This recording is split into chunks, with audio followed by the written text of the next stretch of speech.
my God, you can put mushrooms in that. Like everything's got mushrooms in at the moment. So if you then found a way, even if it was only once a week, to put your head above the parapet, you're already outperforming lots of your peers. Actually, at the beginning, it's great because you have lots of things to do and you do this. But as it goes on, I feel like it ends up being a bit tricky for everyone.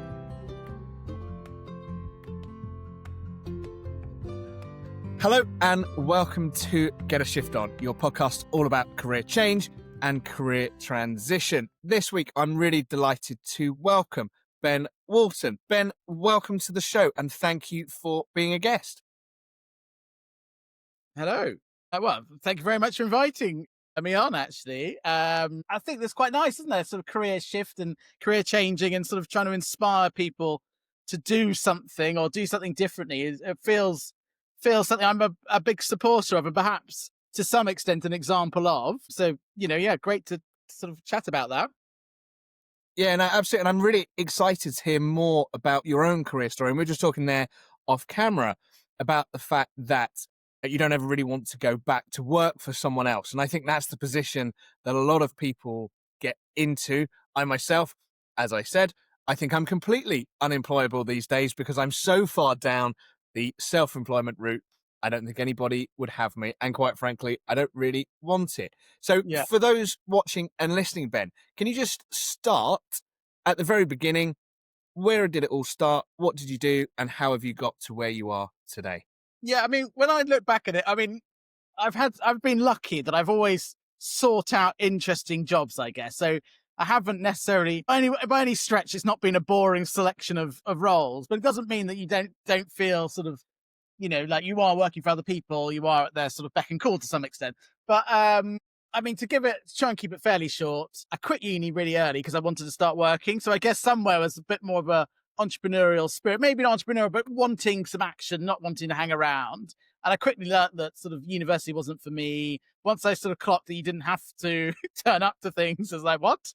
Okay, fine. So I exited and I was a very, very disappointed parents, is what I'd say. But I left uni probably, I mean, was I there 6 months? I mean, I lived in Bristol for 6 months. Whether I was at university that long, you'd be hard pressed to find a sort of any evidence of me being there, Anyway, so I did that, and then I started working in sports gambling. Basically, I worked for a spread betting company, and I guess online, so this is showing my age. And I always joke, and I think I'm actually true in this, that really I got my job because I'd managed to attach my email to a CV. And there was some kind of like, oh, goodness. So clearly fitted the bill for sort of digital marketing, junior, apprentice exec type thing. I can't remember what my wage was. Maybe it was 13.5 grand, but something that pretty big bucks. So anyway, so I worked in gambling. So that was, always that thing. And I did that for quite a long time. And actually, I really enjoyed the sort of the thrill of like stuff happening all the time. I got to watch sport at work, and that's pretty cool. But also, it's the actions of doing something. So online, you send your email and maybe people in this case would place a bet or, do something, but you see the actions of it. You see, 20% of people have opened their email. So I've always enjoyed that side of it. So that kept me excited. But at the same time, in that moment, I'd been sort of doing that for about 10 years and I kind of wanted real life. Do you know what I mean? Like, as in, the offline side of it. I quite fancied that. And I was lucky enough to go to lots of sort of bars and restaurants, and I always liked that. But then they say you shouldn't open a restaurant if you kind of like the idea of a restaurant. And now I can join the ranks of those people. But we did it for like 9 years. So I went and opened my own restaurant in Southwest London, and I was lucky enough to have 2, almost got to 3, ended up with 0.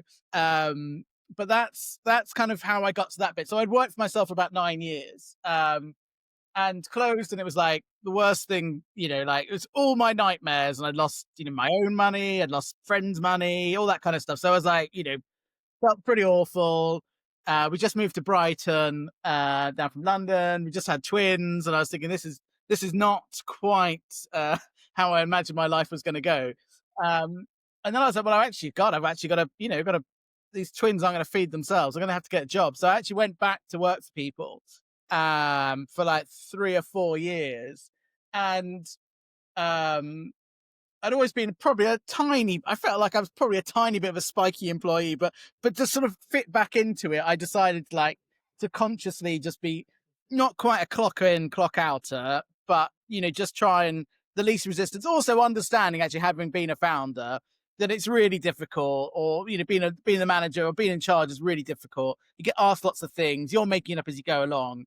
And so trying to be respectful that actually it's way more difficult than you probably give people credit for when you're just a regular employee or whatever. So I was kind of trying to respect that. But yeah, no, so I had to start off again. And now a little bit older, not the youngest in the office anymore, which was, again, an interesting thing to sort of battle through. And to be honest, pretty miserable, right? You go from like setting the strategy to here's the strategy, or we're not going to do that. You think, oh, that's not me. I'd be deciding on that. This is an unwelcome return to how things are. Anyway, so obviously it was sort of eating away at me slowly but surely, but needed to sort of get myself into position. Now, interestingly, I never thought that I could go freelance / be a consultant, because I always thought it was all flashy spreadsheets, like really slick presentations and real absolute expert in your field. Or if you weren't an absolute expert, I was like, my God, well, what are you doing here, sort of thing. But over time, sort of more exposed to it, and I kind of realize that actually you don't have to be that level of the elite top tier. There's always people that are a little bit further behind you, and can you give them a helping hand? And actually that's pretty cool. It's like, oh, I can just help you up a little bit. So for me, I found a way of like, oh, well, actually I could go freelance, because that's how I would do it. And I found a way of like managing it. And so about 18 months ago, I went freelance. And so I just started working for food and drink companies, basically, to use the trendy phrase, fractional. So like a day a week type thing for different companies. And then but that's still slightly like being an employee. You just have more bosses. And, oh, great. But actually, at the beginning, it's great because you have lots of things to do and you do this. But as it goes on, I feel like it ends up being a bit tricky for everyone. They've sort of done their list of things they wanted to achieve. And so then both parties like, well, maybe you could do this, and you're sort of keeping it going.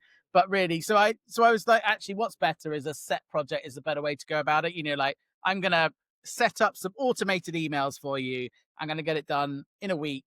And this is how much it costs. And that I find is a better model, I think. It's more challenging in some ways because you don't have the security of it. But I think that's a better way of going about it, personally, for me. Not everyone's the same. And so I sort of then was like, well, okay, if I'm going to do that, I'm probably going to pitch more people. Maybe I should turn it into a bit more of a company name. So whether I would ever employ anyone, I don't think I probably, well, not at this stage, I don't have any intentions to, but it's called On a Plate. So it's an agency, but actually it's still me. You still get me, unfortunately. There's no one else. But I just found that was another way. And also just in those early days of like, well, how do you go about this? It's just, again, it's finding ways to be comfortable and make changes. And that's how I sort of see things. And, if I'm like, well, I want to get to here, how can I prepare the ground or create the conditions to allow me to do that? And I think that's probably an interesting thing for other people to consider. It's like, well, if you want to do something else, how can you set that in motion, if you like? What's stopping you? Even it can be really silly, right? We're stopped from doing things all the time because of our silly minds, basically saying you can't do that, or self-doubt, the classics, imposter syndrome, all of those things I also suffer from. And so it's like, okay, but there's ways to break through them. How might you tackle it? And I guess it's that same mindset to you then apply to like growing any business, isn't it? It's like, well, you're at this level, maybe you want this shop to take your product, or this pub. What do they need to know? How do you need to present yourself or to change things in order that to happen? And I guess that's the thing. So it's a very, very long-winded answer to your question. Oh, but fascinating, and some real nuggets of real kind of just quality insight actually into that journey, which I think is so actually more normal than people think, to maybe leave university, do something different, start employment, leave employment, and then go back to it. And now obviously where you are as that freelance, kind of living your best life, I guess, doing what you love and helping people through, as you say, those bits and pieces. What's the biggest takeaway from having moved from employment? Yeah. Oh, sorry, from self-employment back to employment, and then taking that leap once again, because that's quite soul destroying, actually. Like you say, you kind of lost everything. You've had to go back. You need to feed your children. I appreciate that one. They are always there. Yeah. You know, it's frowned upon to not feed them. It So that is. can be really disheartening. And I think that's the bit that I want people to try and understand is, how do you keep yourself going through Well, I those think, tough times? yes, I think, well, actually, weirdly, of course, having like kids and family does give it a context and a certain amount of like, well, you've just got to get on with it, sort of thing. Do you know what I mean? Like, so let's just say, I wasn't in that position. You could, I guess, you might be a bit more indulging of the woe me. This is rubbish, not how do you know what I mean? And sink further into that. But I think there's a certain amount of like, you do have a certain amount of responsibility and want to change that. And, in no means am I the sort of a hero of like, right, I'm going to take responsibility and amazing or whatever. Do you know what I mean? But there's a certain amount of like, we do have to pay that mortgage. Do you know what I mean? Like there's certain things you've Yeah. got to go and get done. And I mean, really, what are you really doing? Sucking up some pride and, and just, no, I think it's okay if you're then thinking, I might get to somewhere else in the future. This is not forever. I used to, for one of my jobs, I commute up to London every day from Brighton, like 4 hours of my day, mostly stuck at, mostly for presenteeism. You'd then go sit in an office for several hours thinking, this is ridiculous. you know, but you're getting paid, right? So you're like, well, okay, that's what I'm here for. That's my objective here. And also, I think with me, my confidence has been pretty much smashed by the restaurants not working out and losing people's money. That felt really hard. You're like, oh God, what happens if I bump into them? It's gonna be like the worst thing ever. Like I really don't want that to be. That's a horrible thing. And so also a case of rebuilding confidence. And getting back onto like, well, actually.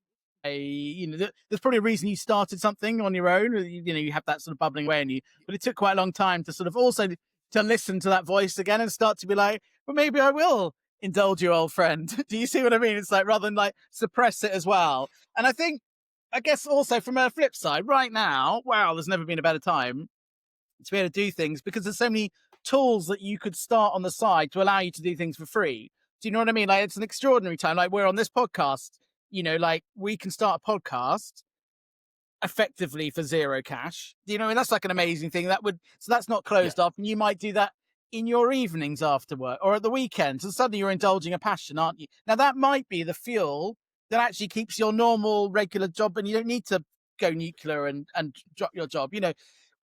And you might be like, well, I just see where it goes. It doesn't have to go anywhere. As someone was telling me about, like he's a tree surgeon or something. He's got like 500,000 followers. He just cares about telling people about trees.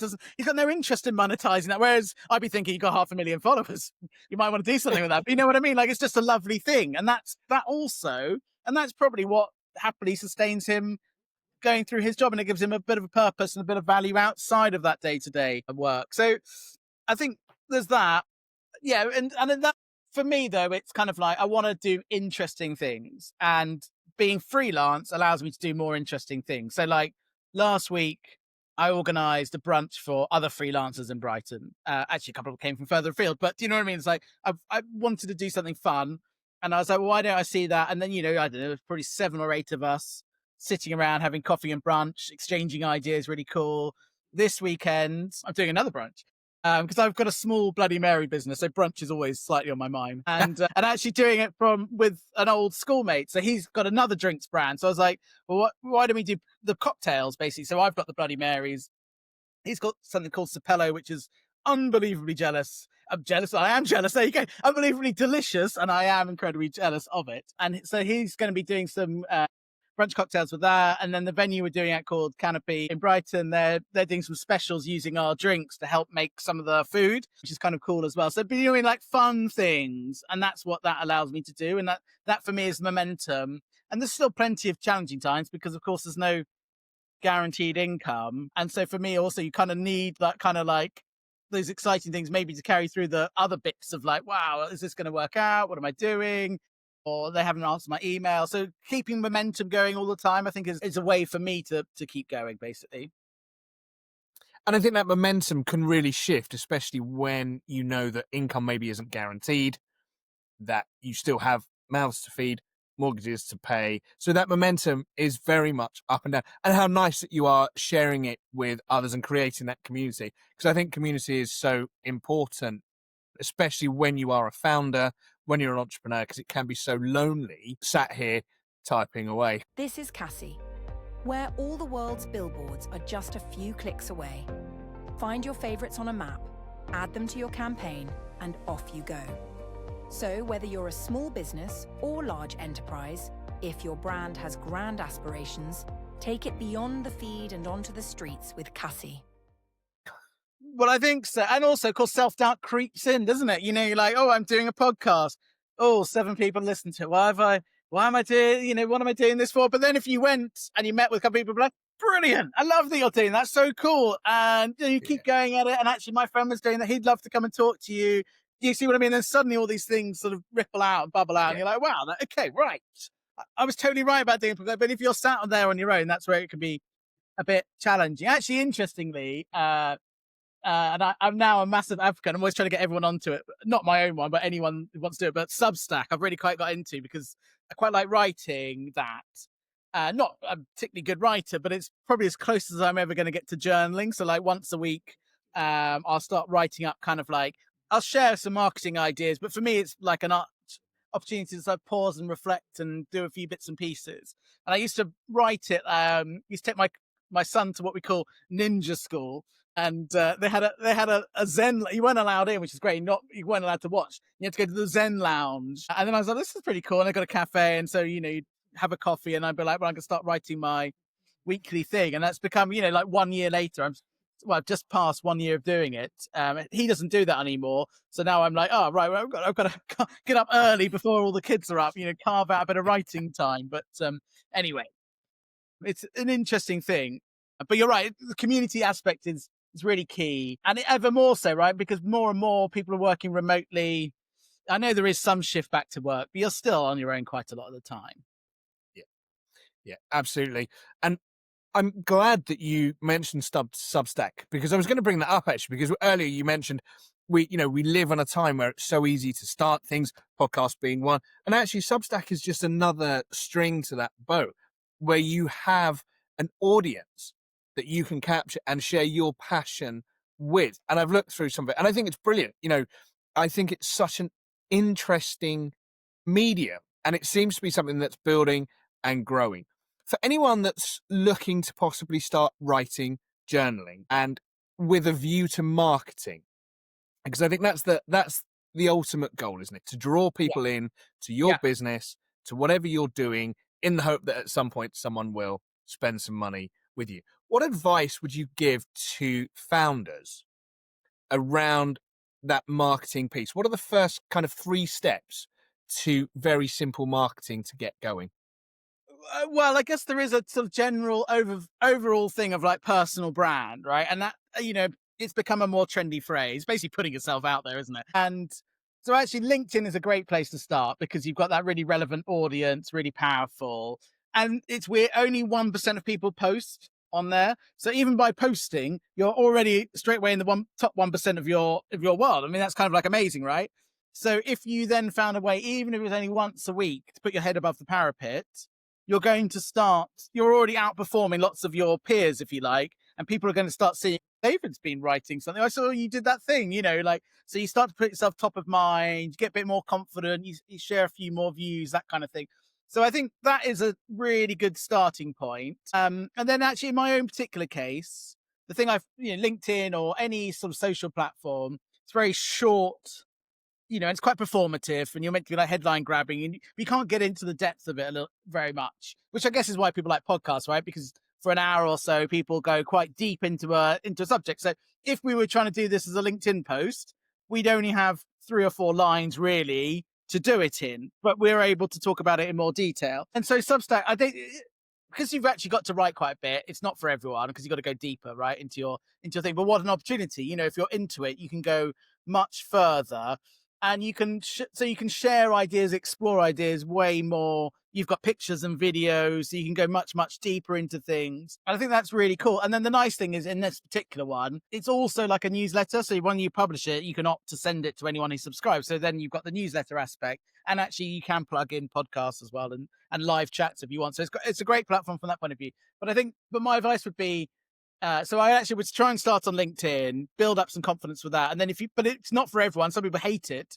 And so a natural home for lots of people actually, I think, is Substack. If you've got lots to say or lots to share, and you feel too constrained by the short space that you've got on normal social, if you like.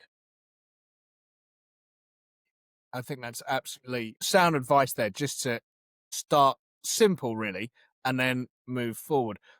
When people start, I think one of the things they often worry about, especially because of the world in which we live, you'll write something, you'll write on LinkedIn, on Substack, create a video, and nobody sees it. My mum watches a video, plus, my nearest and dearest view it. And then suddenly, think, oh, why have I bothered?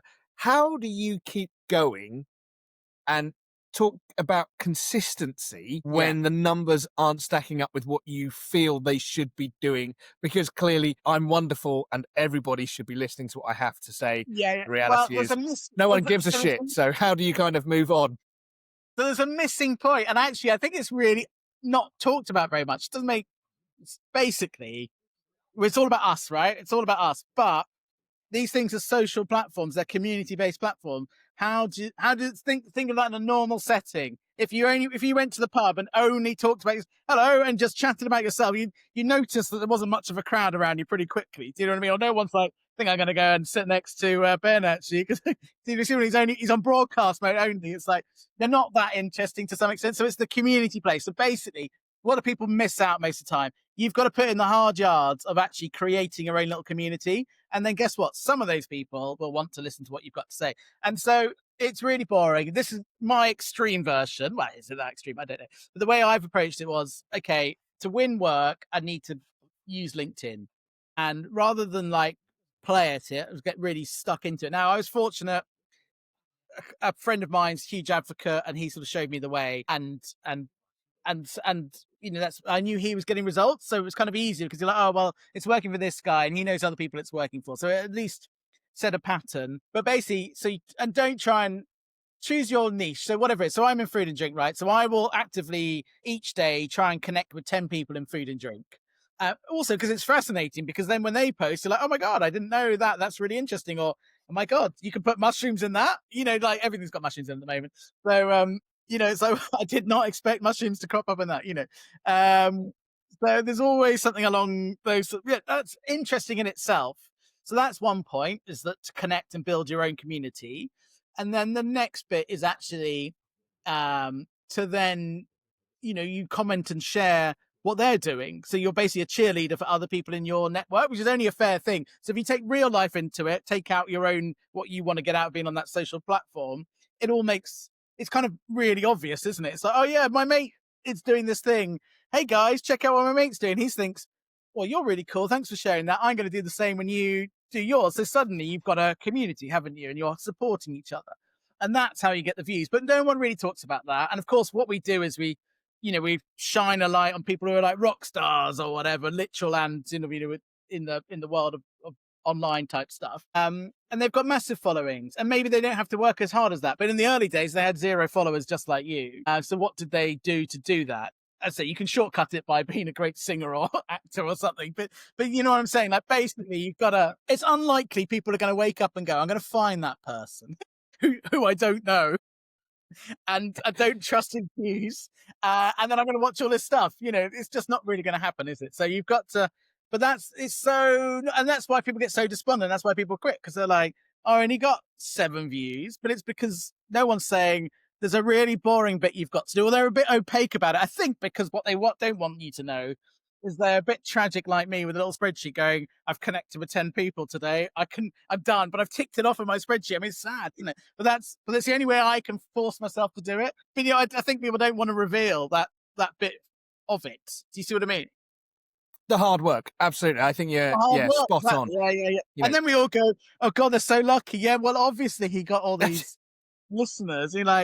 It wasn't. It wasn't. It took him 5 years of shouting into the void or whatever. And I think that is probably another thing, right? That everything takes way longer than we want, but because we see the end results, we go, well, "That's what we want," or "They did Absolutely. that." And the case studies are like, and they went from 100,000 to 1,000,000. You know, wow, I want 1,000,000. Forgetting again that sort of period. And I think Yeah. increasingly, the way I look at it is, you're probably not going to be this overnight hit, and so you may as well prepare for a harder, longer thing, because that's what it normally takes. Unless you're exceptional or you're exceptionally lucky, and then even if you're exceptionally lucky, can you sustain it? Probably not, because you actually haven't got this depth of foundation. You've got the pain and the grit to, to sort of Yeah. cement you in there, have you? So I think that's part of it as well, basically. Yeah, there's a really classic meme that does the rounds once in a while. I think it's Jeff Bezos in his office with a computer and a filing cabinet.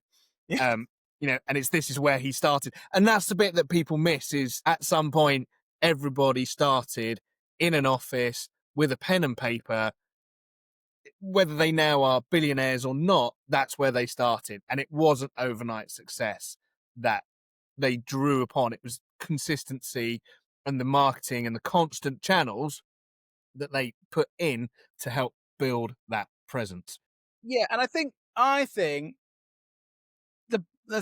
people don't want to last the journey, right? But there is proof that it does work, and to some extent, I'm a very low level of that.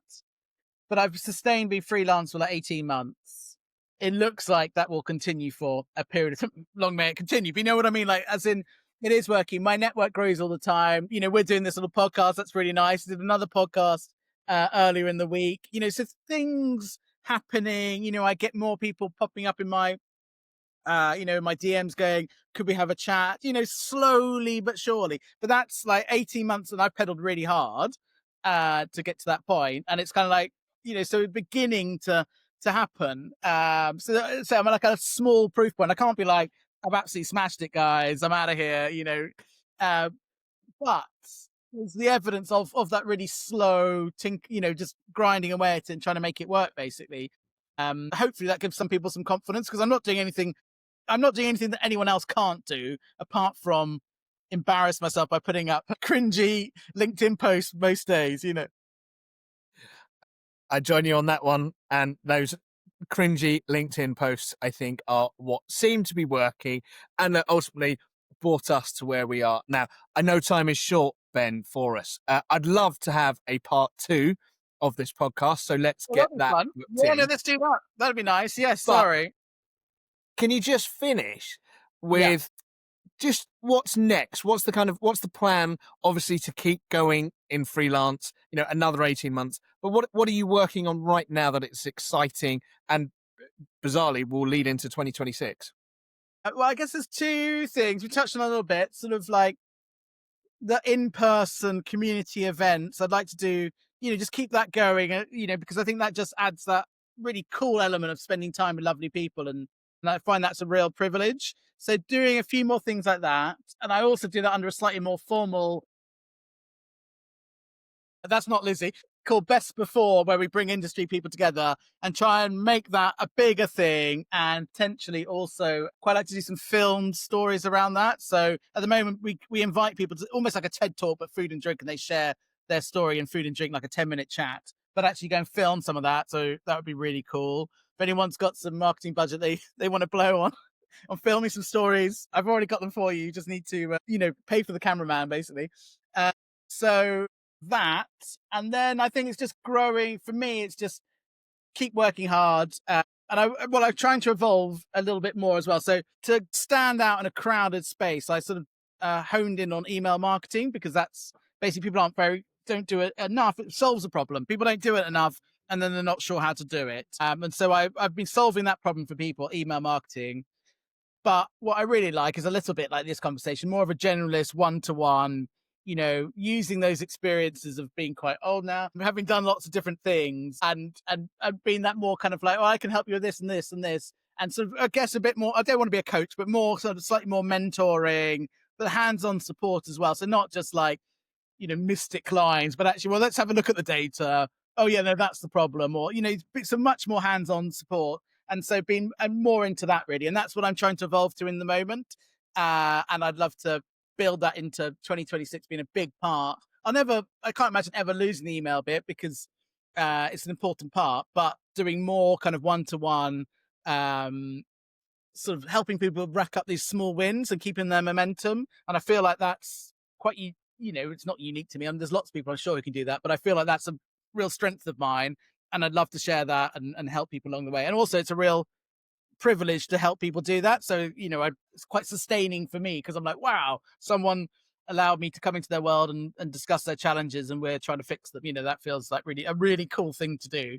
And that's what I want to do more of next year. Fantastic. And those small wins are so important for everybody. So thank you for the work you're doing on that. I think that's really exciting and I look forward to hearing more about it. Ben, I know you have to shoot off, so thank you for your time. I really appreciate it. I've loved our chat, full of energy, and let's absolutely do a part 2 because I think there's still a lot more that we can talk about and share with my audience about food and drink and marketing and actually running your own business as well. I think there's some real key parts there. Ben, have a great weekend. I look forward to seeing pictures of the cocktails and the Bloody Marys tomorrow, and we will catch up again very soon. Thank you very much. All right. Thanks so much. Take care. Have a lovely weekend. Cheers. Cheers now. Bye-bye. Bye-bye.